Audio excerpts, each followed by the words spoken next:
I'd like to ask unanimous consent that at the conclusion of the remarks from my friend from New Jersey that I be recognized for 30 minutes.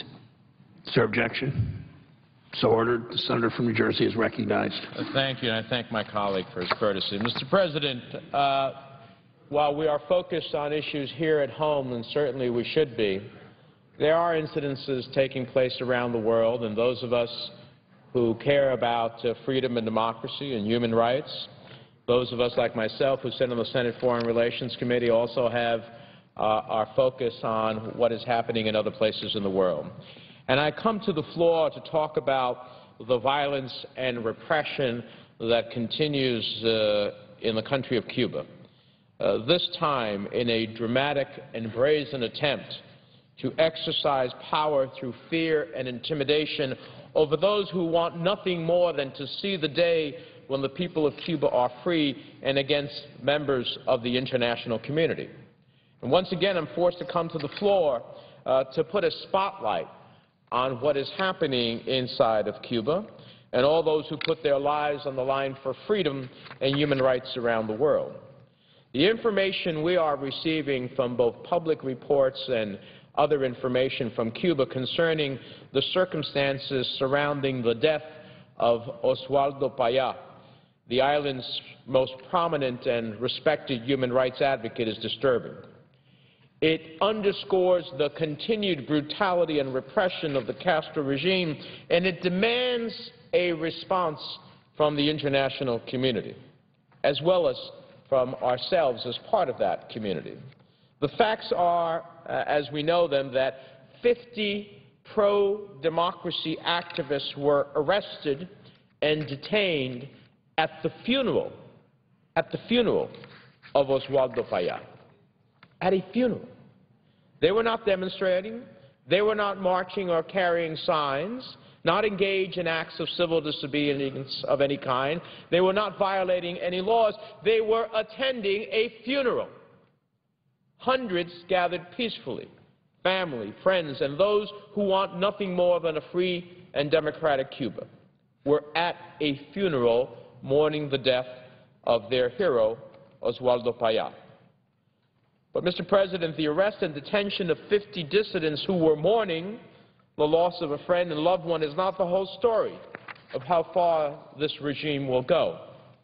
The circumstances surrounding Oswaldo Payá's death leave any reasonable person to wonder what may have really happened on that road in Cuba that ended in a tragic automobile accident that took the life of Oswaldo Payá. Payá's daughter, Rosa Maria Payá, immediately challenged the regime's version of events, stating that the family had received information from the survivors that their car was repeatedly rammed by another vehicle. So she said, "We think this is not an accident. They wanted to do harm, and they ended up killing my father." The family also said that Oswaldo Payá was targeted in a similar incident 2 weeks earlier in Havana. Same thing, an effort as they were driving to ram them off the road. In retrospect, the family now sees that incident as a warning from the regime. What we know is that the car driven by a politician from Spain, Ángel Carromero, a citizen of Spain, and Aaron Modig, a activist in Sweden, as involved in the fatal automobile accident that killed Payá and his Cuban colleague Harold Cepero. Of course, we have no proof of that, but we do know Carromero and Modig survived the accident, and they obviously know exactly what happened that day. Now, these were two individuals, one a Spanish citizen, another one a Swedish citizen, who were involved in helping Payá promote, from an international perspective, the views of his movement, civil society movement towards peaceful change and democracy and human rights. But instead of getting the two survivors' real story, in a demonstration of the twisted nature of the Castro regime, the Cuban Ministry of Interior detained without consular access the 2 foreigners that survived the crash, and then they paraded Modig, the Swede, before a Ministry of Interior press conference where he was clearly forced to apologize for working with Payá and, quote-unquote, illegally aiding the Cuban opposition.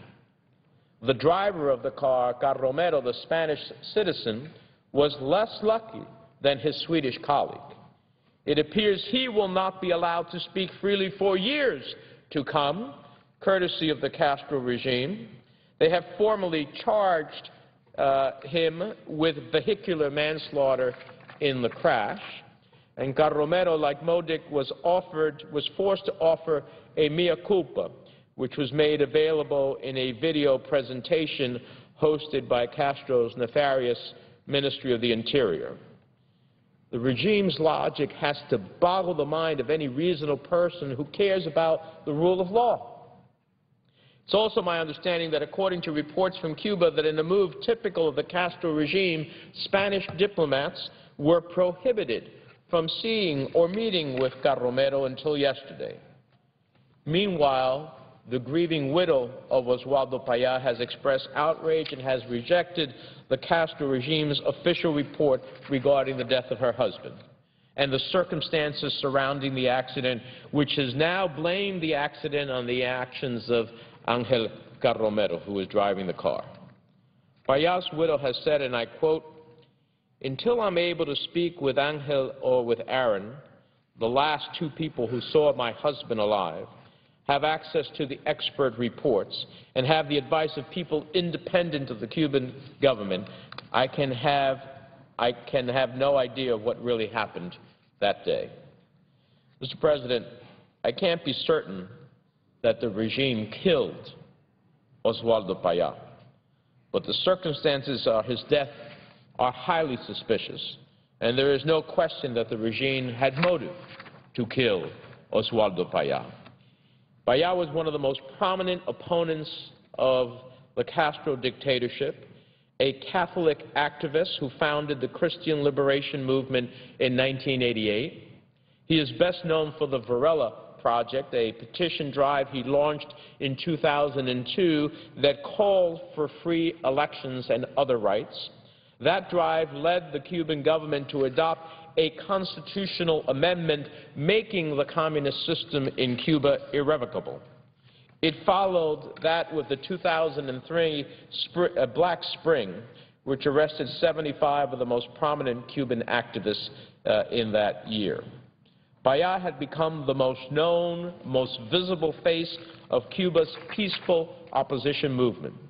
The European Parliament awarded him its Sakharov Prize for freedom of thought in 2002.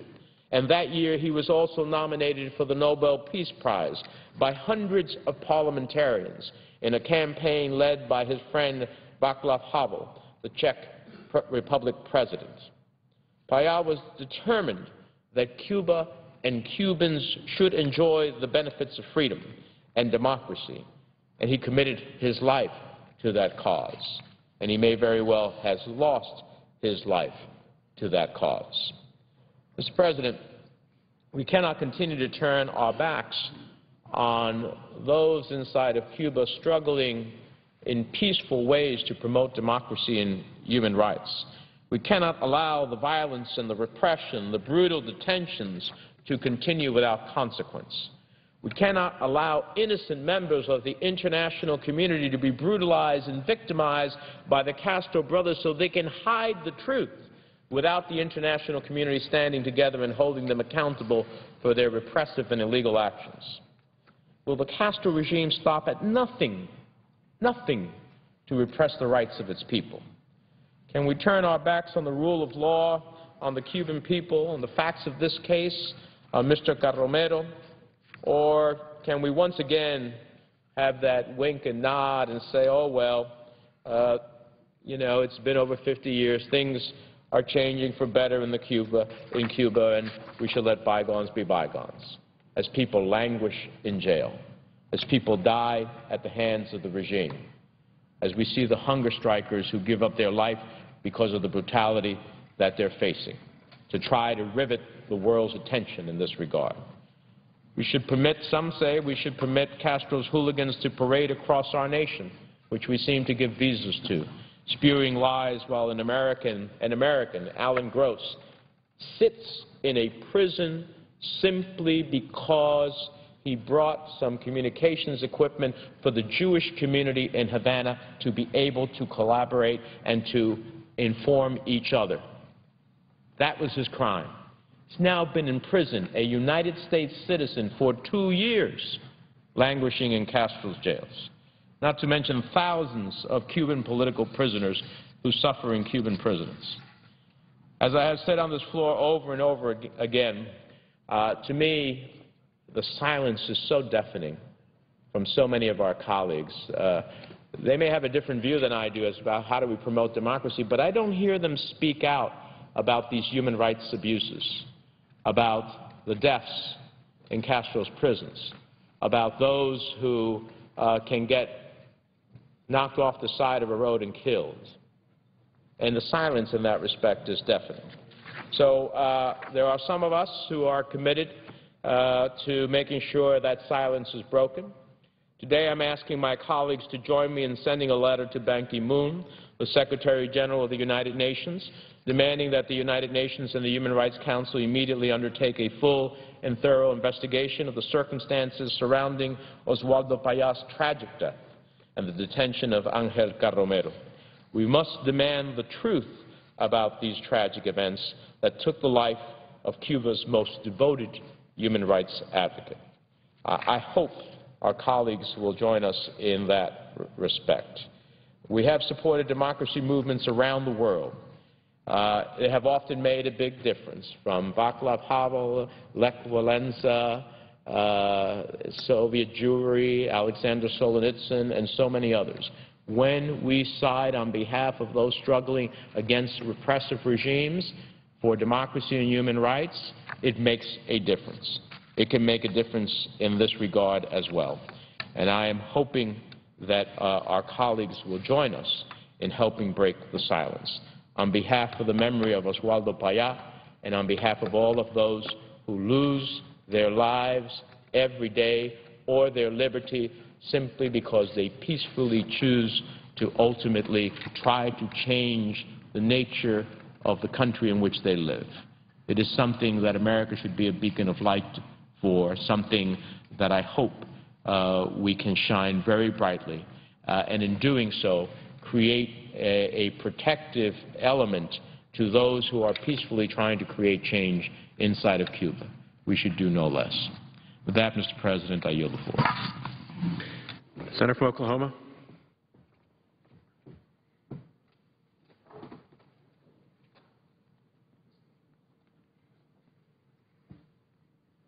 Mr. President. Mr. President, when we came back to session this week, I was pleased to see a very good friend of mine on the floor of a completely different philosophy from mine, in a different background, in a different state, talking about being somewhat critical of my position on global warming, which everybody knows I've been involved in for some 12 years, since the Kyoto Treaty which was never before us. Nonetheless, I appreciated the fact that we had a chance to resurrect that issue, because to my knowledge, nobody has uttered the term global warming since 2009.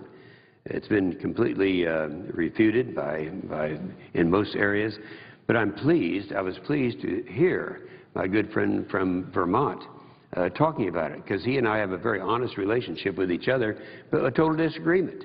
And we're able to go over those things. And then again today, two things happened. First of all, we had the senior senator from Massachusetts came down to the floor and was somewhat quite critical of me and anyone who is a skeptic.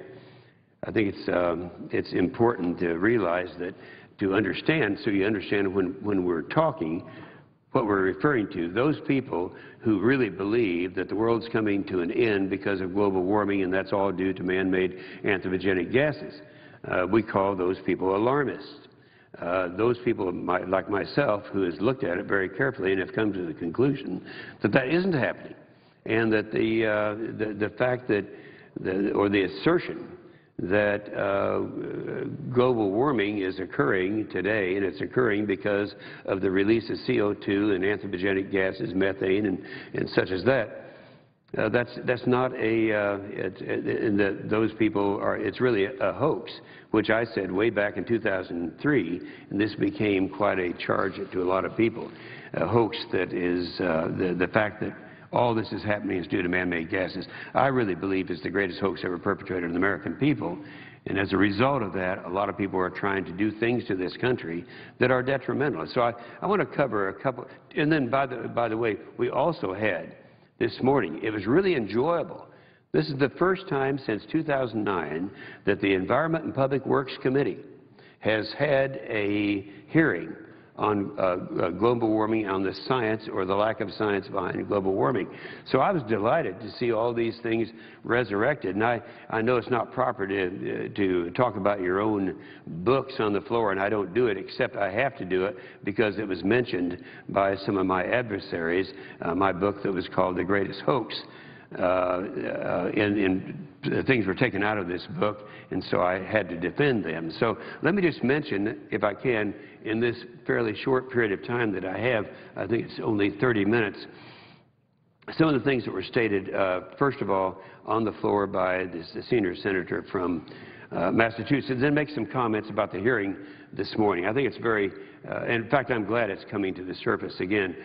First of all, I was referred to as a skeptic, and I mentioned just now that skeptics are those who don't believe in what I refer to as the hoax. He referred to us as flat earthers. You know, I learned a long time ago that if you don't have logic on your side, you don't have the science on your side, that they respond in name calling, and I've been called a lot of names. Let me just name a few, and this comes right out of the book and some of the things that were said this morning. The noisiest climate skeptic, the Senate's resident denier bunny, traitor, dumb, crazy man, science abuser, Holocaust denier, villain of the month, hate-filled, warmongering, Neanderthal, Genghis Khan. It goes on, and I'll submit this for the record. But quite often when you hear these things, it's only because there's not logic or science on their side. So you do name-calling, which is fine. To me, that gets attention and it needs to have the attention.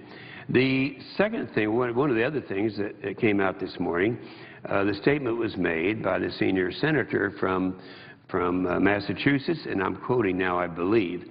There are 6,000 peer-reviewed studies that say that no one peer-reviewed study that proves it is not happening. There is not one peer-reviewed study. Well, a peer-reviewed study is a study that is published and then the peers review it. And I think that's a process that is necessary. Consequently, that statement was made. That statement just flat isn't right. In fact, let me just go ahead and talk about some of these studies. If you look at the Harvard-Smithsonian study, and that was a study examined the results of more than 240 peer-reviewed papers published by thousands of research over the past 4 decades. The study covers a multitude of geophysical and biological climate indicators. They came to the conclusion, this is the Harvard-Smithsonian peer-reviewed study, they came to the conclusion that climate change is not real, that the science is not accurate. Dr. Fred Seitz. Dr. Fred Seitz is a former president of the National Academy of Sciences. He said, quote, "There's no convincing scientific evidence that human release of carbon dioxide, methane, or other greenhouse gases is causing or will, in the foreseeable future, cause catastrophic heating of the Earth's atmosphere and disruption of the Earth's climate." I would like to pause at this moment, because I see the majority leader on the floor of the Senate, and inquire that if they cared to have some leadership time, I would be very glad to yield to them at this time. Apparently, that is not the case. Well, thirdly, I'd talk about, and this is something that happened fairly recently, one of the universities, George Mason University, surveyed 430 weathercasters and found that only 19% of the weathercasters felt that global warming is catastrophic. Global warming is taking place, and it's a result of human activity. Now, that's quite a change from what it used to be. That means 81% of those the weathercasters that we all see every night are saying that that just isn't true. Dr. Robert Laughlin, a Nobel Prize-winning Stanford University physicist, he said, and quote, and this is actually a quote, he said, "Please remain calm. The earth will heal itself. Climate is beyond our power to control. The earth doesn't care about governments and legislation. Climate change is a matter of geologic time, something the earth does on its own without asking anyone's permission or explaining itself." So I think that statement is certainly not an accurate statement that was made this morning. And by the way, there is, in terms of the climate change, I would like to suggest that there is a website called Climate Depot by Mark Morano, Climate Depot. And in this, you can find multitudes of peer-reviewed studies. And there's not time to go over them all, but you can certainly find them on that particular website. Another statement is made by the senior senator from Massachusetts this morning. They're talking about a former climate skeptic, Richard Mueller, M-U-L-L-E-R, that he changes his mind through extensive research, implying that he at one time was a skeptic and he's now an alarmist. Well, let me tell you about Richard Mueller. Richard Mueller is, in 2008, said the bottom line is that there is a consensus, the Intergovernmental Panel on Climate Change, which we're going to talk about in just a minute, and the President needs to know what the IPCC says. Second, they say that most of the warming of the last 50 years is probably due to humans. You need to know that this is from carbon dioxide, and that you need to know the understanding of the technologies. Let me pause at this moment, because it's certainly I'm going to be going on for quite a while. I say to my good friend, the leader, and if you'd like to go ahead and do your thing, it'd be perfectly all right. Okay, is he here? Okay, let me pause. I ask unanimous consent that at the conclusion of the remarks of the leaders in their colloquy that's taking place, that I be recognized to complete my remarks, be recognized for up to 30 minutes. Without objection.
Ask unanimous consent to call the quorum be terminated. Without objection.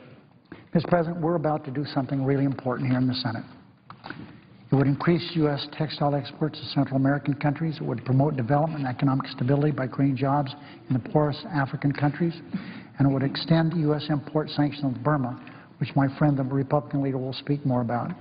This bill would help maintain about 2,000 jobs in North and South Carolina alone. It's a very good bill. It's fully paid for. It's an important piece of legislation. Mr. President, I ask unanimous consent that at a time be determined by the Majority Leader, after consultation with the Republican Leader, the Senate proceed to the consideration of calendar number 459, S. 3326. That the only amendment in order would be a Coburn amendment, the text of which is at the desk. There will be 30 minutes for debate, equally divided and controlled in the usual form. That upon the use or yielding back of that time, the Senate proceed to vote in relation to the amendment, that if the amendment is not agreed to, the bill be read a third time passed without further action or debate, that when the Senate receives H.R. 5986, and if its text is identical to S. 3326, the Senate proceed to the immediate consideration of H.R. 5986, the bill be read a third time and passed without further debate, with no amendments in order prior to passage. Further, that if the Coburn amendment is agreed to, the Finance Committee be discharged from further consideration of H.R. 9, and the Senate proceed to its immediate consideration, that after the enacting clause be stricken and the text of S. 3326 as amended be inserted, in lieu thereof, the bill be read a third time passed without further debate, and that when the Senate receives H.R. 5986, the Senate proceed to it forthwith. And all after the enacting clause be stricken and the text of Section 2 and 3 of S. 3326 as reported be inserted in lieu thereof. The bill be read a third time, passed with no further debate as amended, and S. 3326 be returned to the calendar of business. Finally, that no motion be in order other than motions to waive or motion to table, that the motions to reconsider be made and laid on the table. There be no intervening action or debate. Is there objection? Mr. President, reserving the right to object, and I will not be objecting. Let me just echo the remarks of the Majority Leader. This is an important piece of legislation. The part that I have the most interest in renews Burma sanctions, something we've done on an annual basis for 10 years. We're renewing the sanctions in spite of the fact that much progress has been made in Burma in the last year and a half. Secretary Clinton will, of course, recommend to the President that these sanctions be waived in recognition of the significant progress that's been made in the last year and a half in that country, which is trying to move from a rather thuggish military dictatorship to a genuine democracy. There's still a long way to go. This is an important step in the right direction. America speaks with one voice with regard to Burma. My views are the same as the views of the Obama administration expressed by Secretary Clinton. I also want to thank the chairman of the Finance Committee for helping us work through this process, and particularly to Senator Coburn, who had some reservations about the non-Burma parts of this bill. But I think we've worked those out and are moving forward, and I think it's an important step in the right direction.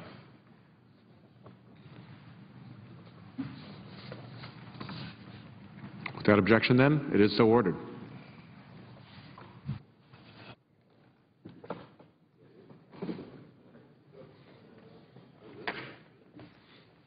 I got back to my office. Thanks for sticking up to me after my public slogging.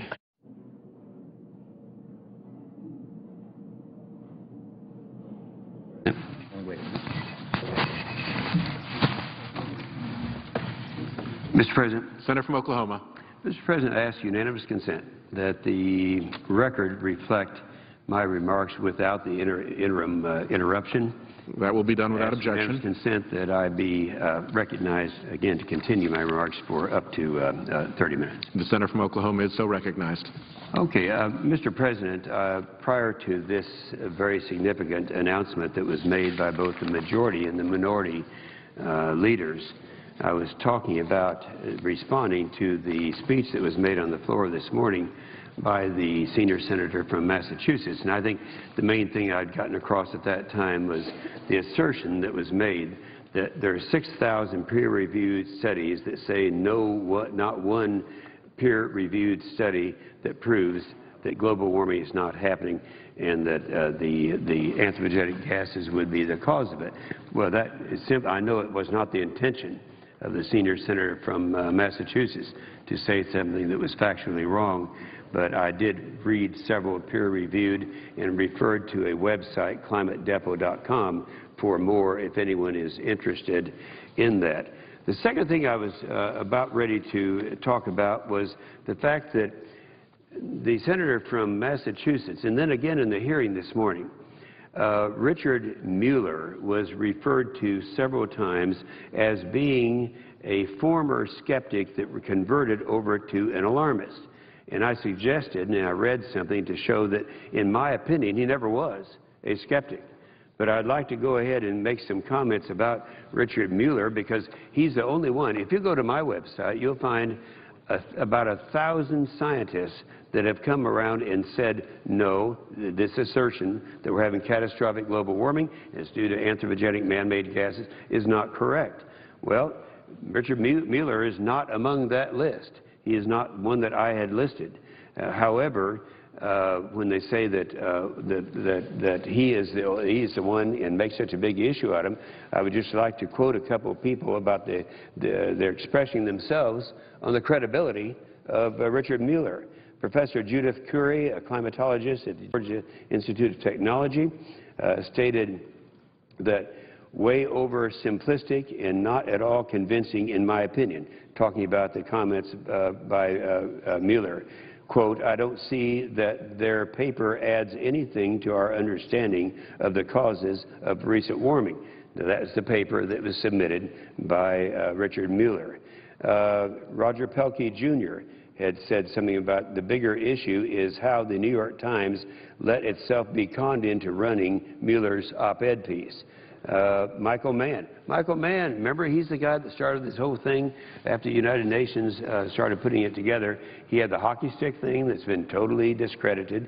But even Michael Mann said it seems in the end, quite sadly, that this is all really about Richard Mueller's self-aggrandizement. So much for the statements that were made to give credibility to their side by Richard Mueller. I think another thing that was stated this morning was we have evidence of climate change all around, wildfires, drought, and vegetation and all that type. Then they talked about glaciers. Well, let me just share the facts about that. I think are very significant as far as the droughts and all that are concerned. And again, this was a statement made by the senior senator from Massachusetts this morning, talking about all these things that are happening as a result of global warming. Well, hurricanes. According to NOAA, hurricanes have been on the decline in the United States since the beginning of records in the 19th century. The worst decade for major Category 3, 4, and 5 hurricanes was in the 1940s.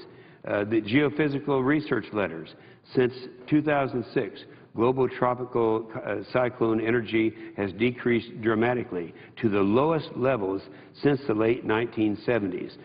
Global frequency of tropical cyclones has reached a historic low, just the opposite.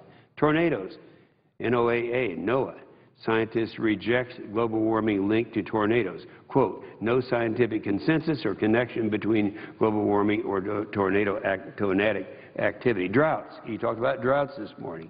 Scientists disagree with the Obama on cause of Texas drought.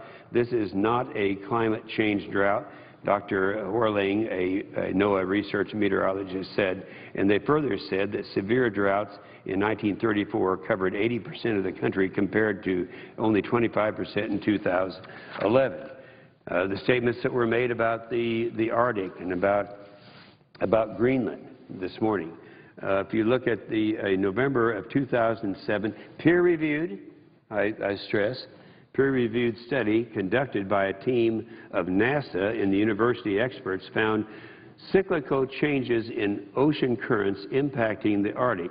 The excerpt is, quote, and I'm quoting now, this is a peer-reviewed study by NASA, said our study confirms that many changes seen in upper Arctic Ocean circulation in the 1990s were decadal in nature rather than trends caused by global warming.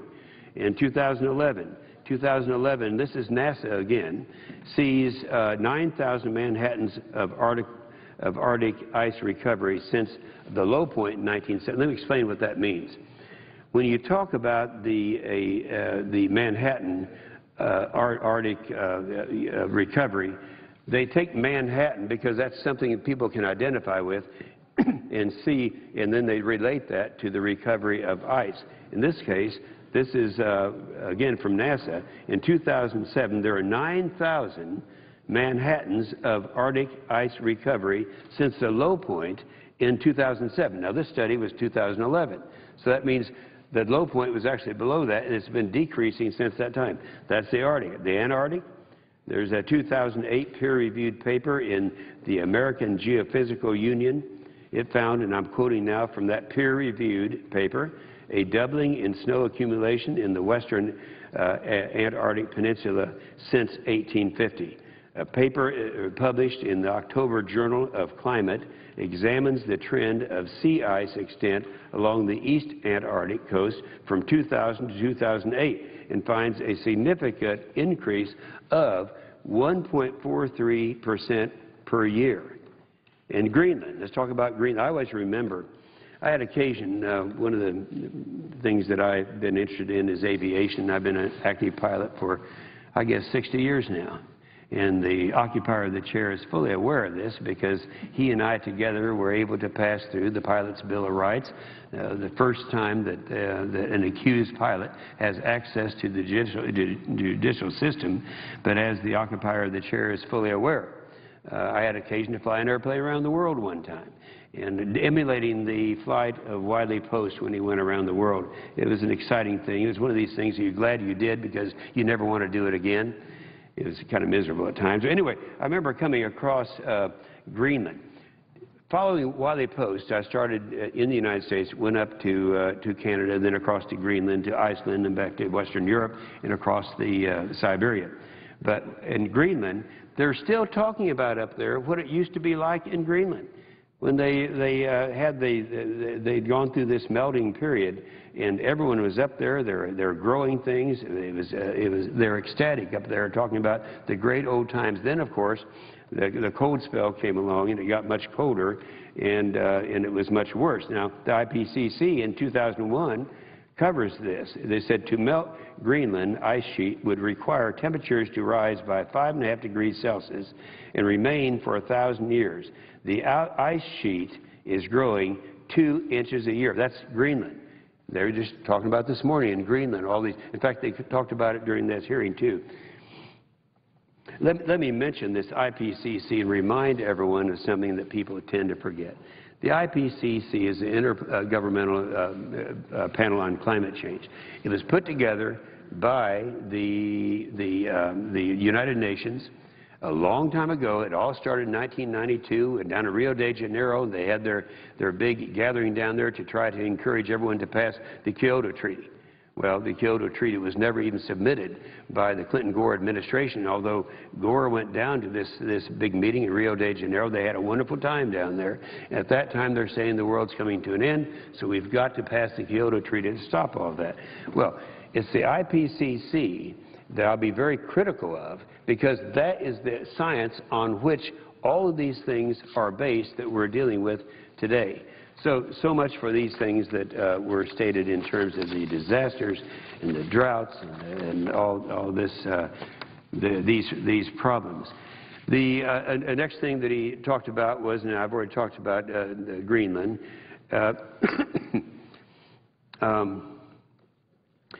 And he talked about it's going to be necessary to have carbon caps. I think we talked about this morning. Right now, even though those people who are advocating cap and trade, a very complex, difficult thing to explain, it's essentially requiring a cap on carbon emissions and then trade these emissions back and forth.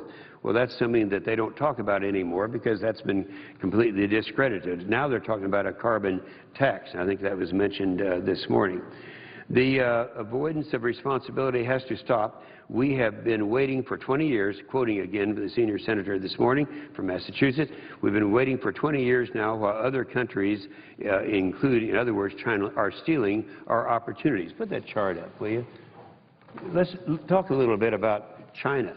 You know, China, they're the great beneficiaries of anything we do here to put caps on carbon, because they're the ones that are doing it. So they say that China is making great strides in reducing their carbon emissions. Look at this.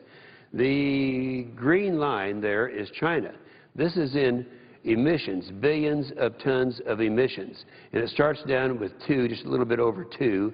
That was 1990, and it was fairly level to 2002. But look what's happened. It has doubled. The tons of emissions in China have actually doubled in that period of time from 2002 to 2012. That's a 10-year period. At the same time, we've actually reduced our emissions in both the United States and in the European Union. But to suggest that China is sitting back there waiting for us to provide the leadership for them to destroy their economy is pretty outrageous. And by the way, the other statement that has been made in the past by not just the senator to whom I've referred, but several others, is that we are not going to be able to solve the problem and to do something about our reliance upon the Middle East by just developing our own resources here. That is wrong. You know, there's a guy named Harold Hamm who is now the authority. He has actually had more successful production in tight formations. He happens to be from my state of Oklahoma. I called him up before a speech I was making, or a debate I was involved in. This is probably 6 months ago. And I said to Harold Hamm, I said, you know, if we were to open up the United States, now, granted, there has been a surge in the production in this country, in the recovery. It's all in private lands, none in public lands, because we've had a reduction in public lands. But if we're to open up those public lands, when they say, they're trying to say, and the Obama administration has said over and over and over again, if you say something that's wrong enough times, people will believe it. At least that's the idea. But they said, well, even if we opened up all of these public lands, it'd take 10 years before that could arrive at the pumps. Do you know how long it would take? I suggest to you that I asked Harold Hamm, and I said, you're going to have to give me something you can document. If you were to be set up in New Mexico, for example, where you are precluded on public lands of drilling, put up your operation, how long would it take you to bring up the oil and actually go through the whole refining process and get to the pumps to get the supply there so that we can bring down the price of oil, gas at the pumps? He said 70 days. He didn't hesitate. I said, 70 days? They say it's 10 years. No, it's 70 days. Break it down for me. Well, he said it would take 30 days to go down and lift it up, and it would take 60 days before you hit the surface and had in preparation to send it to a refinery. Then in 10 days you can get it through the refinery and to the pumps. Well, I'm just saying, this whole idea that we have to rely on some kind of green energy that there's not even been developed yet in terms of technology and ration what we have in this country.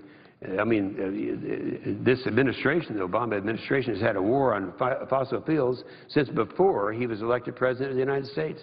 He was going to kill fossil fuels. We all know that. I'm not going to quote all the people in his administration that says we're going to have to raise the price of gas at the pumps to be comparable to Central Europe before people will be weaned off of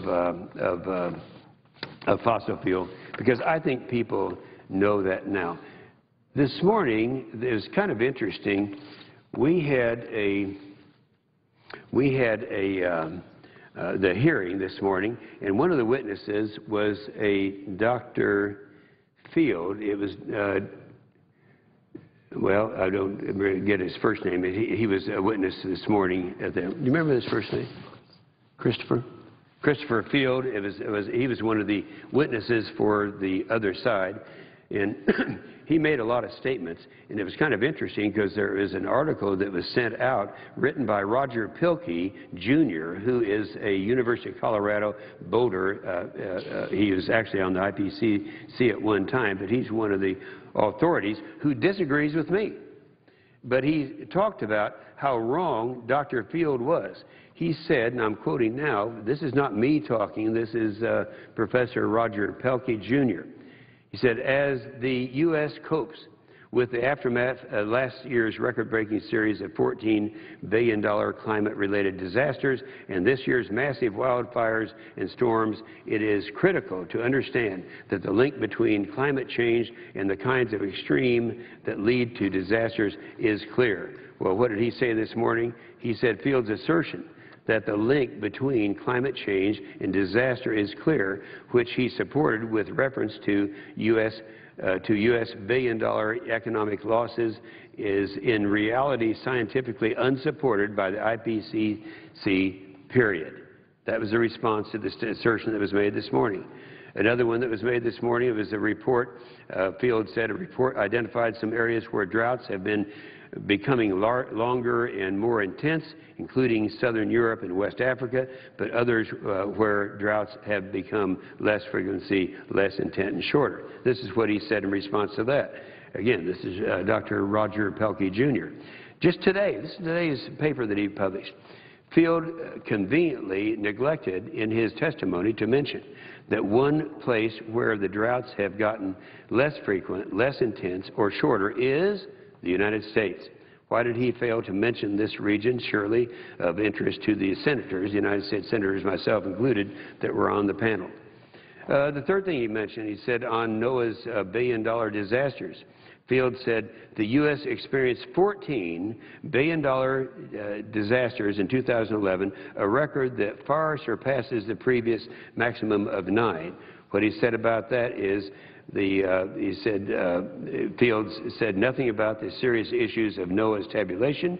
The billion-dollar disaster memo is a PR train wreck, not peer-reviewed, and is counter to the actual science summarized in the IPCC. So why mention it? Again, this is Dr. Pelkey, Jr., who disagrees with me on this, but he just said he's just tired of people saying things that aren't true. Now, I'm going to ask you at this point in the record that his entire statement be made, because he goes over point after point after point and discredits everything that was said by this witness, whose name is Christopher Field, this morning. Without objection. Now, today in the hearing that we had, I think it's important to talk about the IPCC, because if you stop and think about it, everything that's been happening, it comes from the science that was investigated and formulated by the IPCC, the Intergovernmental Panel on Climate Change.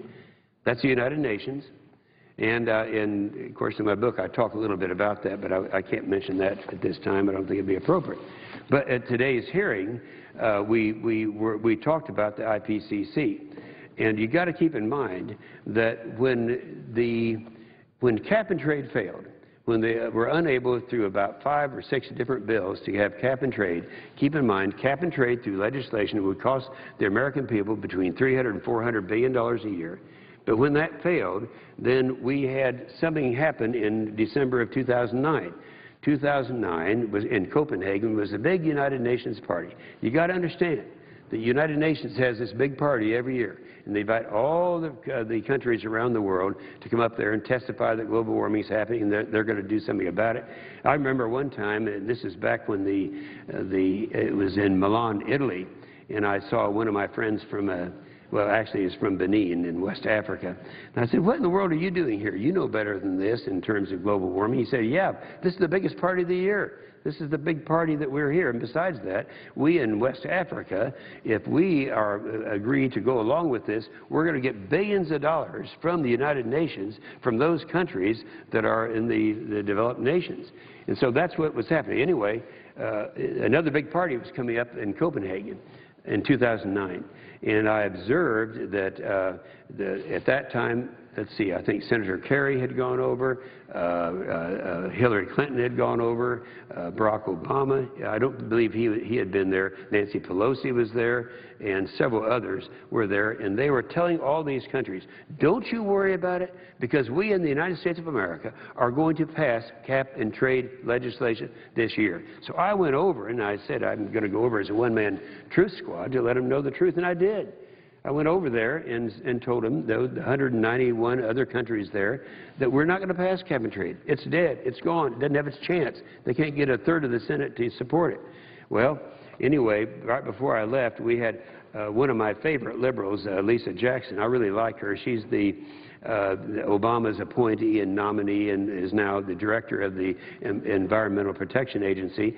She was a witness, and I said right before I went to Copenhagen, it happened to be coincidentally when we had a hearing, I said, Madam Administrator, I have a feeling that once I leave and go to Copenhagen, that you're going to come out with an endangerment finding that will give you justification to start doing what they couldn't do by legislation through regulations.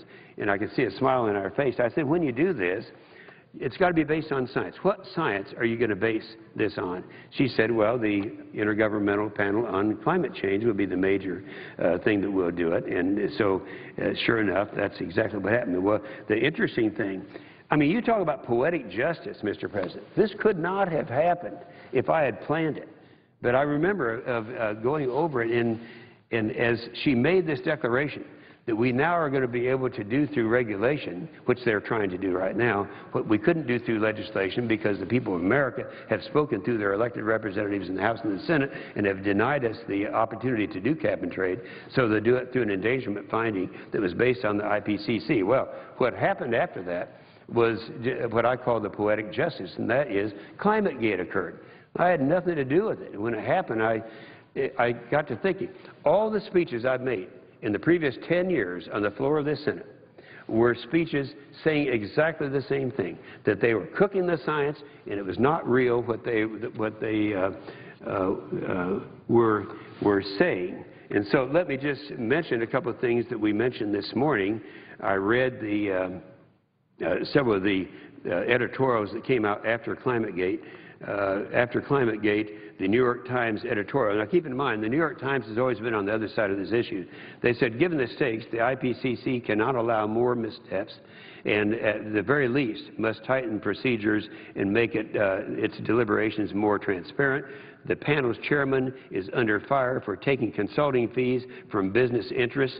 Talking about the IPCC now, the Washington Post, which has also been on the other side of this issue, quote, this is in the Washington Post, recent revelations about flaws in the seminal IPCC report, ranging from typos to key dates to sloppy sourcing, are undermining the confidence that not only in the panel's work, but also in the projections about climate change. Newsweek, some of the IPCC's most quoted data and recommendations were taken straight out of unchecked activist brochures, newspapers, and articles.